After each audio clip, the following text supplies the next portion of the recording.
Back to the Makeso channel, where we have a craft workshop here in Singapore, and we go over some of our craft classroom things and things we do in the classroom, and we also feature our Hestai products, which we develop while we're working on our classrooms. And today, we're going to do a segment on would I buy the new Cricut Maker 2? Cricut Maker 3. I've been doing research to see if I do want to purchase it and use it here in the classroom, and so you don't have to watch a long drawn out video. My answer is no. But if you want to see the details of why I say no, you can stay tuned right after the intro, and I'll go into the details of why I would not buy the Cricut Maker 3.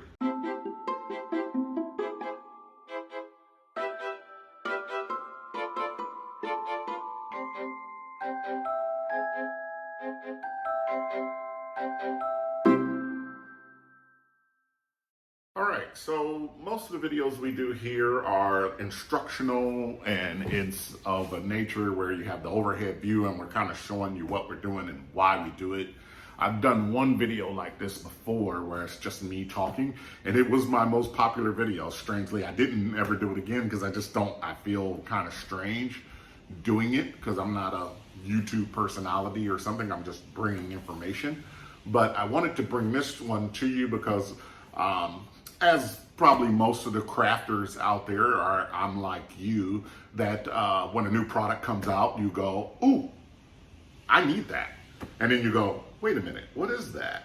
Okay, let me see if I need that. And I did the same with the Cricut Maker 3. When they announced the Cricut Maker 3, I was expecting, okay, we're gonna see some cool new features. And as you've seen in my other videos, I am not a big Cricut Maker user. I have a Cricut Maker. I don't use it a lot because of the software issues that I have with it.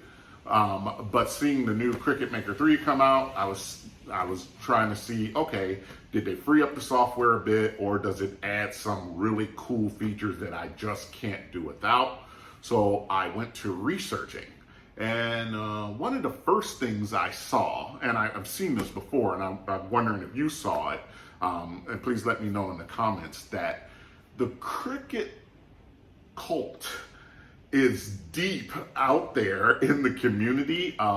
There's like this unwritten rule that you can't say anything bad about Cricut or the people will come out of the woodwork and attack you. But what I also noticed was there's a lot of Cricut paid or sponsored people out there that are doing videos but presenting it like I'm doing now. I am just a normal guy sitting here in Singapore. And they start off in that way, but then they turn into like, okay, they're reading a script and this is what Cricut is telling them what to say. And it gets really weird and icky very quickly for me. I only found one or maybe two videos that I go, okay, that seemed like it was a real review of it. I found about 10 or 12 of, some are obvious Cricut paid people like Jennifer Maker. I think the Cricut Maker paid people are fine, but why do they need 13 or 14 of them? I don't know. That's weird. I think you have one Jennifer Maker and you go with it and you say, okay, Jennifer Maker is shilling for Cricut, and you know it, and that's fine. It's a flood out there of Cricut people that are just like locked in the Cricut, like people that are locked in the Apple products. I kind of put it like that, and it's really strange that Cricut seems to really imitate kind of what Apple did in iPhones. Cricut has seemed to imitating that same thing, except for the Apple iPhone software is awesome, and the Cricut software is a lot to be desired. But back to the Cricut Maker 3. So I did my research to look to see if I wanted to purchase a Cricut Maker 3, and I really wanted to see what was the major differences in the Cricut Maker 3. Very hard for me to say. And one of the main differences when because I watched the videos where people were clearly made by people paid by Cricut, and the main difference everybody kept bringing up at the very beginning was they took the C off the button and put a triangle for play. And I was like, okay, that's your lead-in point. Okay, it didn't look promising from there. But when you finally get into it, I guess their main thing is the matless cutting that they're finally adding to Cricut.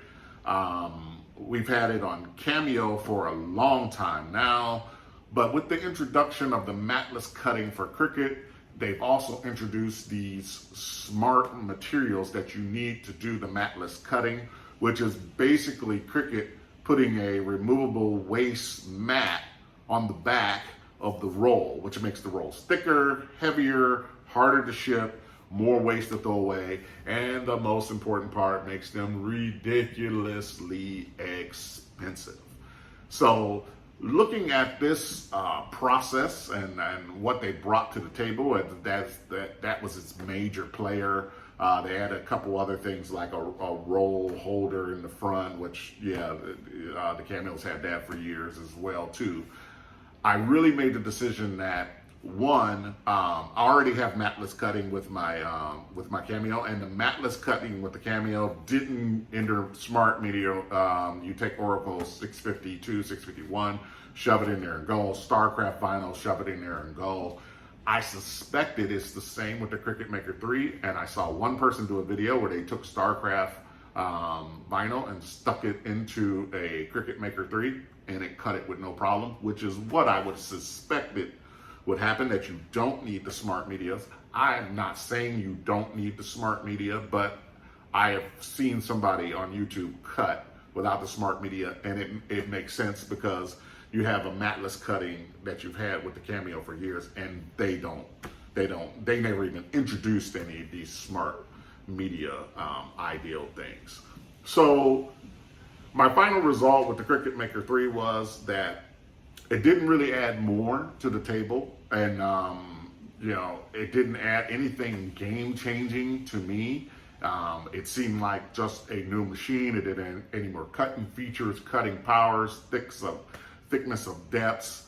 I think the smart media thing was just a money grab, horrible ideal, and it continues to show me that the direction that the Cricut company is going, which I think they started great, and they have great products, and they were a great company, but it really seems like what is happening to them as you grow as a business and you decide, I'm going to grow and I need to go corporate, and you start bringing in people into your organization that are not of the tradition of the business, but more of the bottom line of the business, then their whole thing is, how do I expand and grow the money base that it is? Because they have to justify why they're there. I kind of see various things over the last couple of years of them trying to just expand and then grow their money base, their revenue stream, instead of maintaining and saying, okay, we're going to add new quality products, and if we come up with something revolutionary, that will grow our base. But if we don't, we continue to stay at the revenue that we're at and keep the company going. I see something more of a corporate effect where they're trying to create gimmicks to create more revenue, and I see that this was something I viewed that it was something like that, and so I decided it isn't worth to get the Cricut Maker 3. Now, if you're buying a new machine, I would say, I would be hard pressed. If I was buying a new machine and I didn't have a craft classroom where I was teaching people, I would be hard pressed to get the Cricut Maker 3 anyway. I would definitely go with something like a Cameo, which when they have the matless cutting, but they also do different types of cuts, which I think are cool. They do like a perforated dot cut that you could do punch outs and different things like that expanded their technology. I didn't see that in the Cricut Maker 3 from what I read about it. So I would be hard pressed to get it if it was my only machine as well. If I was getting a new machine and starting a craft class, of course I would get the latest and greatest Cricut Maker 3. But this is not to hate on Cricut. This is not to say I think people who have Cricut have a bad machine. I think the Cricuts are a nice machine. It's just my second video about Cricut and the tendency of what I'm seeing in this craft company, which I do crafts, so I'm very interested in as we move forward into the future. It seems like it's going in a direction where I would tend to distance myself from them because it's not going to be customer orientated. Sorry. So that's my thoughts on the Cricut Maker 3. I know there'll probably be some backlash in the comments, be it so, because that's what we are here to interact and talk and go from there. I remember when I put the thing about the mug press, it was like 2 weeks after it came out, somebody posted that I bought a mug press and I already made all my money back from the mug press. And I was like, whoa, in 2 weeks? I was like, but some people are going to be very passionate about it, and I think that's great. Cricut has done a great job at building a brand that people are passionate about, and I love it because that means they're passionate about crafting, and I think that's great. So thanks for watching, tuning in, and if you made it all the way through my Cricut Maker 3 rant or why I'm not going to purchase it, congratulations, and please keep tuning back for more products. We'll probably go back to our regular format where we're showing products and how we use it on the next one. But thanks for watching.